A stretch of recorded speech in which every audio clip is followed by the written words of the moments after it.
Okay, I've had some requests on how I create my pocket pages using Canva. So I'm making this quick tutorial today and show you how to make a basic pocket page. So I am using Canva on my laptop, and I'm also using Canva Pro. Now, all of the options that I'm using today, Canva Pro is not required for. So if you don't have Canva Pro, you can absolutely do this. First, we're going to create a design. And I'm going to do custom size. And I'm going to do 3600 pixels times 3600. You get that number because you want 300 DPI times 12 to be able to print this at a 12 by 12 size. You can always print smaller, but printing larger is more difficult. So I always make all of my pages 3600 by 3600 pixels. Canva does give you the option to select your sizing in inches. However, I've read that the print quality for photos printed like that is smaller than if you use pixels. So this is what we're going with. We're going to create a new design. Okay, so now you're inside of your design and you have a blank square page. I'm going to click on elements, and then what I'm doing is looking for what we would traditionally know as a frame, and Canva calls that a grid.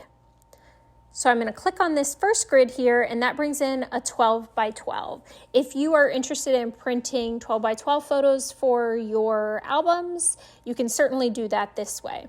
But we want little pockets. So we're going to go click on position, and that gives us the advanced editing options, and we're clicking on width and height.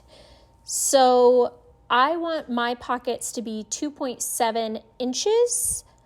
So I'm going to multiply that by the 300, which is the 300 DPI, the same thing that we did with the pixels at the beginning. And you get 810. And then I want the width to be 3.7 inches. And that is 1110 when multiplied by 300. Okay, so now you have this cute little pocket.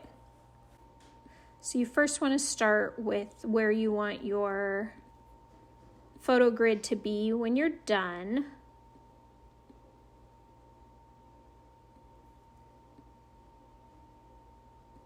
And then you can fill in your guys here in the middle.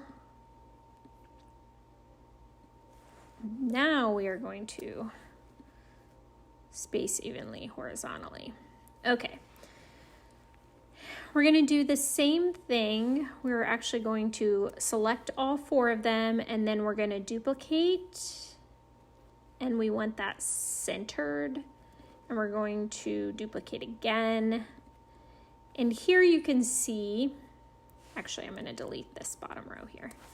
Here you can see that these are too close. This isn't necessarily what we want, but that's centered. So I'm actually going to move this up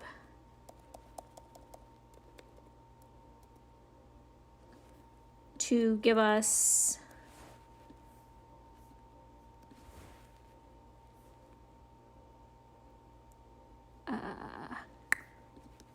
this margin that we want here.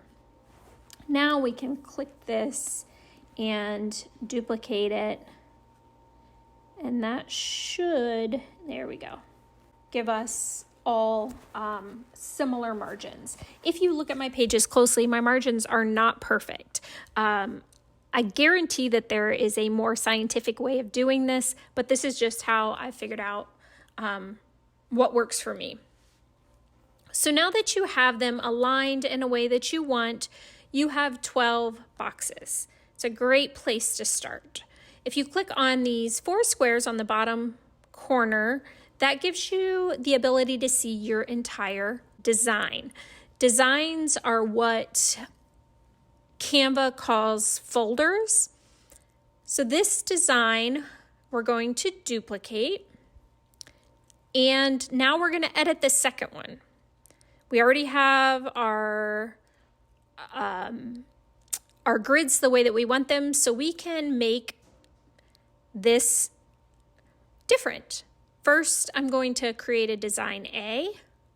So all I'm doing is dragging and dropping until I can see that my grids are lined up and you get that dotted line there.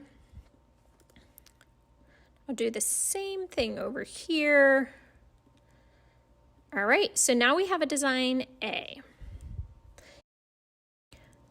Okay, so you can duplicate this again and play with the options that you have. You could move these around, you could move this up. And now we'll maybe delete that and we'll duplicate that and we'll bring it down. And there you have another design.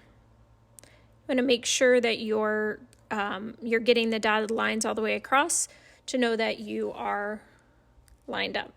You can see how easy it is to manipulate these to make the pocket pages whatever you want them to be. So I am going to show you how I would make a page, add journaling, create a journaling card, and add a mat, kind of mat your pictures, or journaling cards if you want. So if you take this, I always use a blank white page with a large text as a page marker. I do not print these in my albums, but this is just a page marker so I know where I'm at. Okay, and then I want to duplicate this page. The grids that you make at the top of your pocket pages, the templates that you make, you don't want to alter your masters. So this section before my January is going to be my masters. So I'm going to move this outside on the other side of the January page to know that it's inside of my January album, and these are safe here. Okay. And that just prevents you from having to recreate them for every page. So I have this template. We're going to use some photos that I already have here. Uploading files, you can upload from Dropbox, iCloud, anywhere you have access on your computer. So that's pretty simple. But I want to add text to this, and I don't have a text box. These are all photo boxes, or a place that you can drop a JPEG, which could include journaling cards.